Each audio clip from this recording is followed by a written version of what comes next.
Ah, sabe, tem sempre aquela pessoa no nosso convívio que parece ser tipo a própria encarnação da bondade, né? Alguém que abre mão de tudo, do próprio tempo, do próprio dinheiro, para ajudar os outros. E o mais louco, nunca, em hipótese alguma, pede nada em troca. Nossa, sim. É super comum a gente olhar para alguém assim e pensar, nossa, estamos diante de uma alma evoluída, né? Pois é, mas e se, na verdade, essa generosidade extrema não for exatamente bondade pura? E se, segundo a psicanálise, isso for tipo uma estratégia de defesa implacável de uma mente que está lá no fundo em pânico absoluto? Olha, essa é uma provocação brilhante para a gente começar. Porque o que a gente considera como traços nobres de personalidade pode ter raízes muito mais complexas, sabe? A nossa mente está constantemente operando para encontrar um ponto de equilíbrio. E as ferramentas que ela usa não são só traços simples de caráter. Uhum. São processos psicológicos bem profundos e, tipo, altamente Seria elaborados. exatamente para o centro dessa operação que a gente vai olhar de perto na nossa imersão de hoje. O material que a gente tem em mãos mapeia esse território de um jeito fascinante, abordando os conceitos centrais da obra clássica da Ana Freud, o livro O Eu e os Mecanismos de Defesa. Exato. E, bom, a nossa missão aqui não é fazer um catálogo de doenças mentais longe disso. Com certeza. A ideia é desvendar como a nossa mente trabalha para nos manter funcionais, sabe? Como o nosso ego consegue se consagrar como o grande vencedor na difícil tarefa de fazer a gente acordar, tomar um café e interagir com o mundo sem que a nossa estrutura interna desmorone. É bem isso. E o mais curioso é que, na maior parte do tempo, essas defesas são tão eficientes, tão silenciosas, que a gente sequer percebe que elas existem. Sim, a gente acaba acreditando que as nossas escolhas de carreira ou as nossas maiores virtudes são só quem nós somos naturalmente, né? Com certeza. Mas, para entender o peso dessa ideia, a gente precisa olhar para a mudança de paradigma que essa obra representou na época. Porque, por muito tempo, a psicanálise, que era super impulsionada pelo Sigmund Freud, mantinha os holofotes quase que exclusivamente no id. O id, que é aquela caldeira fervilhante, né? Isso, o caldeirão dos impulsos primitivos, dos desejos inconscientes.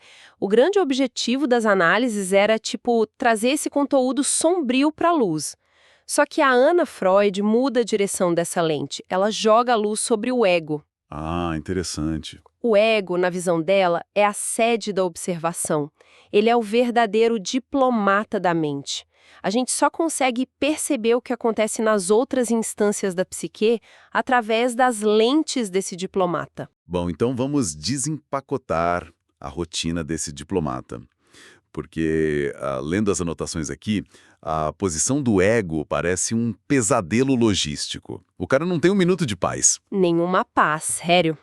O ego tá ali espremido, tentando mediar três forças titânicas que, na maioria das vezes, querem coisas completamente opostas. Quais seriam essas três forças, exatamente? De um lado, a gente tem o id, que já comentamos, que opera puramente pelo princípio do prazer.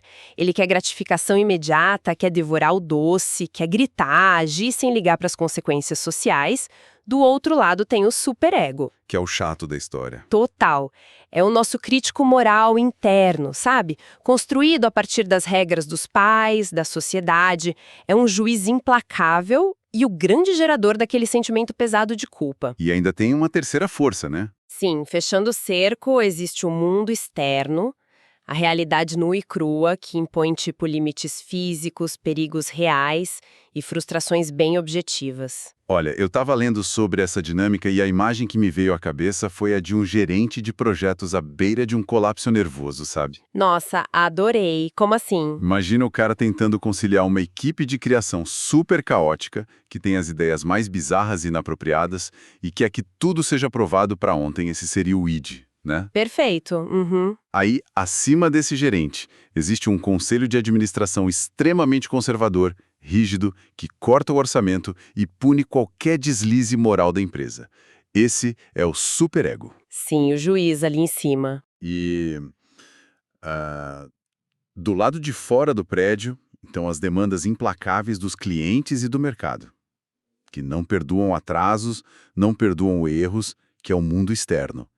E o ego é o gerente ali no meio da sala, suando frio, tentando fazer o projeto sobreviver a semana sem que o prédio pegue fogo. É brilhante. Essa imagem ilustra perfeitamente o nível de tensão e traz à tona uma questão técnica muito importante sobre como a nossa mente é estudada. Porque quando esse gerente de projetos está fazendo um trabalho ótimo, quando ele cria relações harmoniosas entre a equipe, o conselho e os clientes, a gente não vê absolutamente nada. A paz reina. Exato, a paz reina. O id só se torna observável quando ele perde a paciência, sabe, invade a sala do gerente e causa uma tensão enorme, exigindo gratificação. E por outro lado, o super-eu só fica nítido quando ele desce do andar de cima e ataca o ego com hostilidade. Que é quando bate a culpa. É aquele aperto no peito, a culpa. Em tempos de paz, essas vozes se fundem. Por isso que a análise precisa dissecar os momentos em que o escudo racha, quando a negociação simplesmente falha. O que levanta uma questão essencial para quem está acompanhando essa nossa imersão. Se o ego está constantemente tentando manter a paz entre essas três forças caóticas, o que acontece quando ele não dá conta? Como é a cara de uma negociação fracassada na vida real? Olha, um fracasso do ego não significa logo de cara um surto psicótico, sabe? Muitas vezes significa, na verdade, uma vida de exaustão e sofrimento contínuo. Aquela guerra fria constante. Isso. A obra explora casos clínicos reais para ilustrar isso. Tem um relato super detalhado no capítulo 4 sobre uma jovem mulher, a filha do meio de uma família, que é o exemplo perfeito dessa guerra de trincheiras interna. O que acontecia com ela? Isso rolou por causa de um ciúme brutal, já que a mãe estava sempre grávida, e também por uma intensa inveja do pênis em relação aos dois irmãos, o mais velho e o caçula. O que fazia ela se sentir em desvantagem, tipo na busca pelo afeto em casa. Peraí, só fazer um parêntese rápido. Inveja do pênis é uma expressão freudiana super clássica, né? Isso ainda se sustenta hoje ou a gente precisa olhar para esse conceito mais como uma metáfora sobre dinâmicas de poder daquela época? Excelente ponto. Olha, no vocabulário da época o termo era bem literal, mas hoje a gente compreende de forma muito mais ampla assim. Ah, entendi. Naquela estrutura familiar, ser menino significava ter certos privilégios, né? Capturar a atenção dos pais de um jeito diferente. A inveja, nesse contexto, representa aquela dor infantil de perceber uma desvantagem de poder e amor dentro da própria casa. Faz todo sentido. Mas a questão não era só o ciúme, né? Não, o problema central dela era a ambivalência. Porque ao mesmo tempo em que ela nutria esse ódio feroz, ela também amava profundamente a mãe e dependia dela, entende? Ela tinha um pavor absoluto de perder o amor materno ou de ser punida por sentir tanta raiva. Nossa, é uma armadilha perfeita. A pessoa odeia quem ela mais precisa para sobreviver. Isso deve gerar uma angústia insuportável para uma criança. E gera. A ambivalência é o terreno mais fértil para a angústia. O amor e o ódio colidindo com força na mesma pessoa. O ego dessa menina, entrou em pânico absoluto. Ele precisava agir urgentemente para evitar a dor dessa contradição e para escapar da culpa do superego, que já estava ali se formando e punindo ela. E aí começa a dança das defesas, né? O ego dela tentou tapar os buracos do barco usando 3 mecanismos diferentes. Mas parece que todos falharam. Vamos detalhar isso. Porque entender o mecanismo ajuda a entender a nossa própria mente. Com certeza. O primeiro plano de ação foi usar o deslocamento. Como isso funcionou na prática? O deslocamento é literal, sabe? É mover a carga emocional de um alvo perigoso para um alvo mais seguro. O ego dela basicamente pensou, eu não posso odiar a minha mãe, isso é risco de vida e dá muita culpa. Certo. Então ela deixou aflorar só o lado amoroso em relação à mãe, mas pegou todo aquele ódio que sobrou e deslocou para outra pessoa. Ela passou a odiar intensamente uma segunda figura feminina importante do convívio dela, sem nenhum motivo aparente. É a velha história de levar uma bronca do chefe no trabalho e chegar em casa e chutar a porta, né? Ou brigar com o parceiro. Você não pode brigar com quem tem o poder, então redireciona a agressão. É a mesma lógica. E aí o superego dela relaxou um pouco porque a mãe estava poupada. Mas o ódio direcionado à substituta continuava gerando muita briga, tensão e sofrimento. Ou seja, o ego percebeu que essa manobra não trazia paz. O ambiente continuava caótico. E aí o barco continua afundando e o nosso gerente de projetos lá tenta uma nova tática. Vem o plano B. A inversão contra si mesma. E aqui a situação fica muito mais dolorosa. Se odiar a mãe é perigoso e odiar a substituta não resolveu, o que a mente faz? Ela pensa, é mais seguro odiar a mim mesma, porque eu não vou a lugar nenhum, eu não vou me abandonar. Caramba! A menina internaliza a agressividade. Na infância, isso aparecia como um monte de autoacusações e tortura mental, e na juventude e na vida adulta, ela se tornou abertamente masoquista nas escolhas dela. Autossabotagem pura. Exatamente, ela se autossabotava o tempo todo, se colocava em desvantagem, abria mão dos próprios interesses para se submeter à vontade dos outros. Sabe que é chocante pensar que a autossabotagem, algo que a gente vê tanto por aí, pode ser não uma fraqueza de caráter, mas uma tentativa ativa do cérebro de proteger a pessoa de um perigo maior, né? Mesmo que o preço a pagar seja a própria infelicidade. É uma proteção que custa muito caro. Pois é. Mas voltando para o caso, isso também não funcionou a longo prazo, né? Chegamos então ao plano C, que é a projeção. A projeção foi tipo a tentativa desesperada final do ego dela. O mecanismo consiste em pegar algo inaceitável que está dentro de você e atirar para o mundo externo. Como assim? Ela transformou o ódio que sentia pelas outras mulheres na convicção absoluta de que ela própria era odiada e perseguida por elas. Ah, entendi. A lógica interna dela virou, eu não odeio essas pessoas, imagina, elas é que me odeiam e querem o meu mal. Criou uma paranoia? Isso. Isso deixou um traço paranoico permanente na personalidade dela. Ela vivia totalmente na defensiva, achando que o mundo conspirava contra ela. Olha, fazendo um balanço final, ela tentou deslocar a raiva, depois tentou engolir a raiva se punindo e, por fim, tentou enxergar a raiva nos outros. Qual é a conclusão clínica disso tudo? A conclusão é de esgotamento total. O ego falhou miseravelmente na função diplomática. Para dar um contexto, em outros quadros clínicos, tem defesas que até têm um custo alto, mas funcionam. Por exemplo, recalcamento. Calma aí, traduz recalcamento para quem nos escute e não é da área da psicanálise. O que o ego faz quando recalca algo? Recalcar é essencialmente varrer a sujeira para debaixo do tapete e esquecer que o tapete sequer existe. Apagar da mente. Exato. O indivíduo simplesmente oblitera a ideia indesejada da consciência. A pessoa não se lembra, não sente a emoção associada. Isso pode gerar sintomas físicos depois sim, como acontecia na histeria clássica, mas o ego em si fica livre para focar a energia em outras coisas. A pessoa consegue trabalhar, estudar, interagir. Entendi, a vida segue de certa forma. Segue. Já essa paciente que a gente está discutindo, ela não conseguiu recalcar. Os mecanismos dela exigiam manutenção diária. Ela precisava, estar segurando as bordas do tapete o tempo todo para a sujeira não vazar. Uma vigilância perpétua. Deve ser cansativo demais. Demais.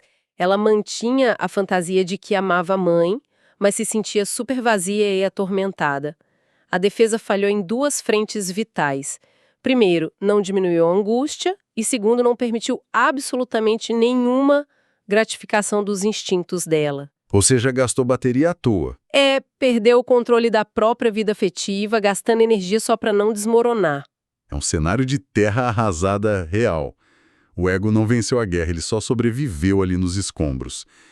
E, bom, isso leva a gente para a parte mais intrigante da imersão. Se viver nesse estado constante de autossabotagem e paranoia é a derrota do ego. Como é a cara da vitória?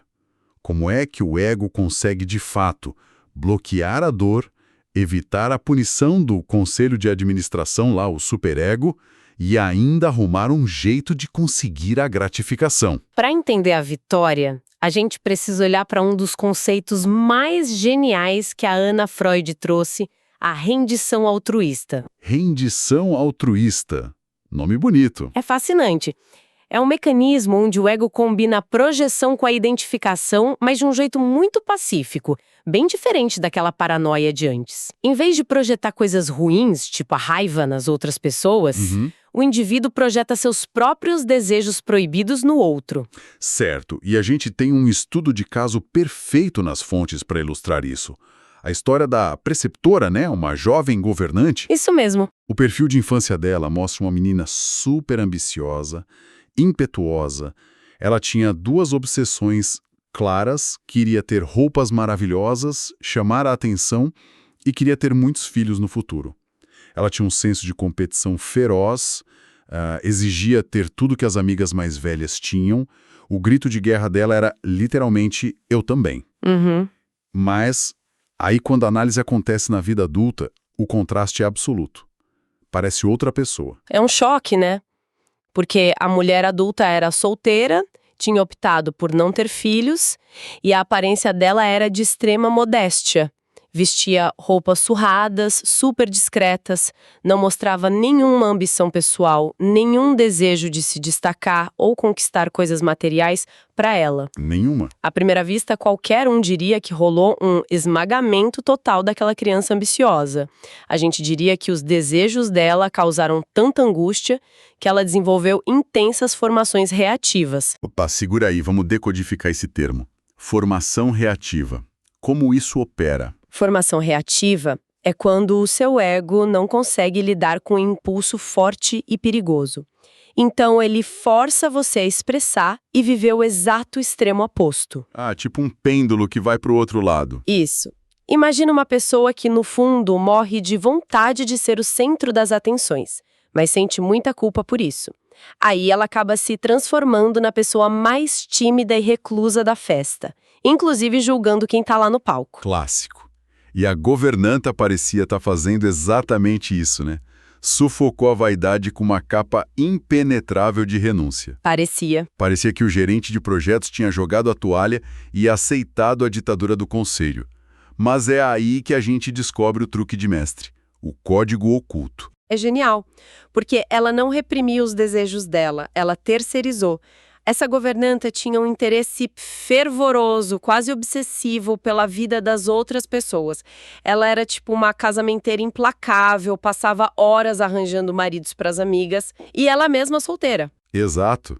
E sobre as roupas, ela não se importava de usar vestidos velhos, mas era super obstinada em garantir que as amigas estivessem vestidas com as roupas mais deslumbrantes da cidade. E claro, a profissão dela não foi acaso. Ela devotava a vida educando e cuidando das crianças dos outros. Agora é que a ficha cai. Porque isso soa absurdamente familiar. Pensa num pai frustrado. Sabe? Aquele cara que queria ser atleta, não conseguiu, e aí transforma o filho numa máquina de treinar tênis ou futebol. O famoso pai de atleta. Sim, o pai não joga mais, mas ele briga com o juiz na beira do campo, ele sofre com a derrota, vibra com a vitória como se fosse ele ali em quadra. A governanta estava fazendo a mesma coisa. A analogia do esporte é cirúrgica. Ela estava fazendo exatamente isso. Ela não abriu mão dos impulsos dela, ela só projetou tudo naquelas mulheres que o superego dela considerava autorizadas a realizar esses desejos. Ela usava as amigas como avatares num jogo. Sim, para viver a vida proibida dela. E a prova definitiva de que esses desejos ainda eram dela, de que não era só bondade pura, é um fenômeno que o texto chama de fúria altruísta. Nossa, essa parte da fúria altruísta é muito boa. Dá pra ver a engrenagem da mente rodando ao vivo. Conta como acontecia. É que o relato aponta que essa paciente era psicologicamente incapaz de levantar um dedo para pedir qualquer coisa para si mesma. Inibição total. Mas se ela tivesse caminhando com uma criança sob os cuidados dela e a mãe dessa criança negasse um doce para ela, a governanta entrava em parafuso. Ela ficava absolutamente enfurecida, tomada por uma raiva cega, sabe? Caramba! Ela sentia a frustração da criança como se fosse o próprio desejo dela sendo esmagado. E a grande sacada é que ela se permitia liberar uma agressividade assustadora contra aquela autoridade. Tudo em nome da criança. Mas porque o superego dela, que era tão tirânico, de repente permitiu essa explosão de raiva. Não faz sentido de primeira. Faz, porque na fachada lógica que o ego construiu, o desejo não era dela. Era da pobre criancinha, entende? O superego que iria punir ela severamente se fizesse um escândalo pedindo um doce para si mesma, simplesmente relaxa e fecha os olhos quando ela entra na guerra para proteger o doce do outro. É uma brecha moral impressionante. É um hackeamento do sistema. O ego achou uma falha no código e explorou sem dó. E tem um outro exemplo rápido nas fontes que ilustra isso perfeitamente, que é a história da nora distribuindo as roupas da sogra recém-falecida. Ah, esse caso é ótimo, por ser muito cotidiano. Tinha essa nora que se dava super bem com o sogro. Quando a sogra faleceu, ela ficou encarregada das roupas e dos objetos da mulher. E aí rolou um conflito interno pesado. Qual era o conflito? O desejo inconsciente da nora de, tomar o lugar da sogra na família colidia de frente com uma culpa paralisante. Se ela pegasse um casaco luxuoso da falecida para usar, o superego ia acender todas as luzes vermelhas. A culpa seria insustentável. Então, para se proteger, ela não pega nada. Nada para ela. Mas ela separa cuidadosamente o casaco mais bonito e decide doar para uma prima distante, que era bem pobre. Pura caridade até aí. Exato, nenhuma emoção intensa rolando. Mas aí, num determinado momento, uma outra tia da família tenta se apropriar desse casaco que ia pro prima. E quando isso acontece, a nora, que estava super passiva, é tomada por um ataque de fúria cega. Ela briga feio com a tia para garantir que o casaco vá pra prima. De novo, a fúria altruísta. A agressividade que estava bloqueada pelo medo da culpa é liberada com força total sob a desculpa de defender uma parente necessitada. O desejo de controlar as coisas da sogra foi satisfeito por tabela. Exatamente isso. O comportamento agressivo virou ego sintônico. Que é? Significa que a ação estava em sintonia com a narrativa consciente do ego. Na cabeça dela era, eu não sou gananciosa, eu sou justa, eu defendo os pobres. A censura interna engoliu a desculpa. Totalmente. A pulsão de controle foi atendida e a tensão sumiu. Então, amarrando tudo isso, pessoal, levando em conta toda essa jornada, desde a filha do meio que viveu uma vida miserável na paranoia, até a governanta que encontrou paz vestindo as amigas. Qual é a grande tese sobre como a mente encontra a paz? Como o ego realmente ganha o jogo? O grande ponto de virada na teoria da Anna Freud é entender que a vitória do ego não é a morte do desejo. Interessante. O ego é o grande vencedor quando consegue estabelecer harmonia entre as instâncias, cumprindo um propósito duplo. Primeiro, sim, ele precisa restringir a angústia e a dor do embate com a realidade e com a moral. Ele tem que nos manter seguros. Certo. Mas o segundo ponto, e o mais importante, é que ele precisa transformar essas pulsões primitivas para permitir que uma certa dose de gratificação aconteça, mesmo num cenário difícil. Ou seja, se o ego só reprime e cancela o desejo, ele falha, porque isso gera neurose ou uma inibição muito grave. Exatamente. É como as fontes falam da tal da mortificação narcisista, né? Aquele golpe profundo no orgulho quando a criança percebe que não é a melhor no esporte, por exemplo. A defesa pobre seria a criança simplesmente parar de brincar para não sentir a dor. Ela se restringe, a vida fica pobre. O sucesso de verdade exige criatividade. A palavra-chave aí é adaptação funcional. Se a gente olhar para a governanta, em termos diagnósticos, ela não estava doente. O ego dela orquestrou um acordo de paz magistral. Ela não se deixou esmagar. Não. Em vez de sofrer porque não ia ter o luxo que sonhou na infância, ela construiu uma vida onde vivia os desejos através das outras mulheres e funcionou muito bem. Ela era ativa, admirada, super útil para a sociedade e sentia um prazer genuíno organizando casamentos e cuidando das crianças. Ela alimentava o id escondido. Isso, e ainda deixava o superego orgulhoso da moralidade dela. Ela se adaptou perfeitamente. É o ápice da dicomacia interna. Olha, fica muito claro que a nossa mente é um estrategista mestre em camuflagem. A cada minuto, seja quando a gente sente raiva, se autossabota ou demonstra uma empatia comovente por alguém, é o ego operando. redigindo acordos de paz emergenciais, tudo para a gente continuar caminhando sem ser rasgado ao meio pelos nossos próprios impulsos. É uma constatação que deveria deixar a gente muito mais empático com as atitudes dos outros, sabe? A gente nunca sabe as batalhas internas que a pessoa está mediando, mas, ao mesmo tempo, exige de nós uma dose saudável de suspeita sobre nós mesmos, o que leva a gente para o pensamento talvez mais desconfortável deixado por essa teoria toda. Lá vem a bomba. Manda. Pensa nas ações que a sociedade considera o ápice da virtude. O voluntário incansável, a pessoa que dedica a vida à caridade, abrindo mão do próprio conforto, aquele amigo que comemora suas vitórias com mais intensidade do que você mesmo. Se esses atos de pura devoção derivam, na verdade, de uma engrenagem do nosso ego para lidar com desejos proibidos e frustrações, será que existe de fato o altruísmo puro? Ou será que o que a gente chama de amor desinteressado ao próximo é só o nosso ego atuando nas sombras, brilhantemente disfarçado, garantindo a própria satisfação, enquanto ainda recebe aplausos da sociedade? Que reflexão pesada e excelente para encerrar. É o tipo de ideia que faz a gente querer repensar cada favor que já prestou na vida, né?